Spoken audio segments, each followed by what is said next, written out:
विश्वगुरु श्री संत चैतन्य निवृत्तीनाथ महाराज यांच्या करमाळा तालुक्यातल्या जेवऱ्या गावातला मुक्काम आटोपल्यानंतर आता वारीची ती निघाली करमाळा तालुक्यातल्या कंदर गावाकडे।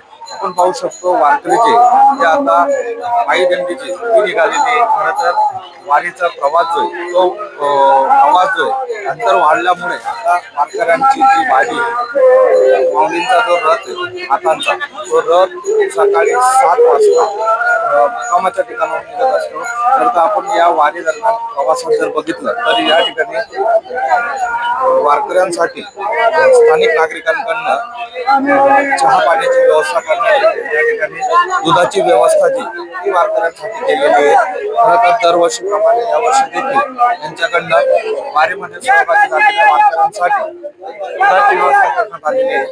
काय नेमकं एकूण कशा पद्धतीने वारकऱ्यांची सेवा करण्यात आलेली आहे हाच समोर येतात। काय सांगाल वारकऱ्यांसाठी आज दुधाची व्यवस्था केलेली आहे, कधीपासून हे करतात? हे जवळपास आम्ही 5-6 वर्षापासून करतोय आणि निवृत्तीनाथ महाराजांची दिंडी जेव्हा जेऊर नगरीत अर्पण होते त्यावेळी दरवर्षी आम्ही 150 ते 200 लिटर दूध आपण रोज सकाळी दिवसभर चालू असते आमचं सगळं। आपण बघितलं असेल खरं तर या ठिकाणी गेल्या 4 ते 5 वर्षापासून स्थानिक नागरिक जे ते या ठिकाणी वारीत आलेल्या वारकऱ्यांसाठी दुधाची व्यवस्था करत असते। खरं तर वारीत आलेल्या वारकऱ्यांची एक सेवाभावाने या ठिकाणी मदत केली जाते आणि त्यांना सहकार्य जे ते वारकऱ्यांना या वारी मार्गात असलेल्या गावकऱ्यांकडून केलं जात असतं। त्यामुळे तुषार टेपलेसह खुशाल पाटील येऊर करमाळा।